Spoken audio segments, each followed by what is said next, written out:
Welcome to the CoreLogic Economic Outlook for September 2016.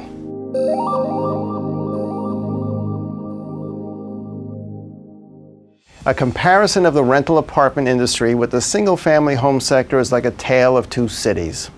The rental market continues to show historic strength while single-family housing activity remains subpar.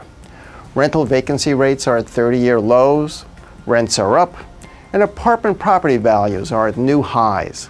These robust fundamentals, coupled with low financing costs, have helped to propel mortgage lending on apartment buildings. The drop in financing costs has been an especially important ingredient in the surge in new lending.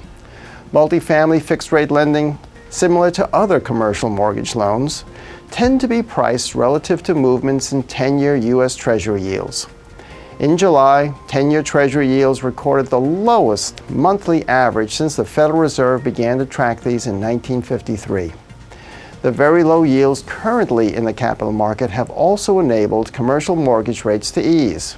In the second quarter of this year, interest rates on multifamily mortgage commitments made by life insurance companies had already fallen to the lowest recorded in more than 50 years, an average of 3.6% for 10-year fixed-rate loans. Using CoreLogic's public records data, we tabulated the volume of new lending and found that 2016 is on track to surpass last year's record volume of new originations. Last year, multifamily originations totaled more than $200 billion. During the first 6 months of 2016, originations were up 5% relative to the same period last year. And with the even lower interest rates in recent months, we could see multifamily lending post an increase of closer to 10% relative to 2015.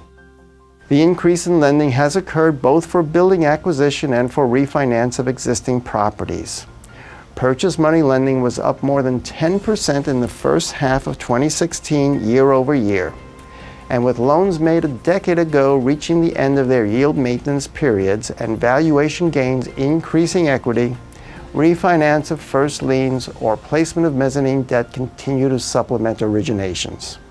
Looking at lending by location, multifamily dollar originations are generally concentrated in the largest metropolitan areas. The New York City metropolitan area tops the list on a perennial basis, followed by the Los Angeles metropolitan area. These two locales accounted for roughly 20% of dollar lending in 2015. The Chicago, Dallas, Anaheim, and Washington, D.C. metropolitan areas were the next four in volume, with the top six accounting for about 1/3 of dollar originations last year.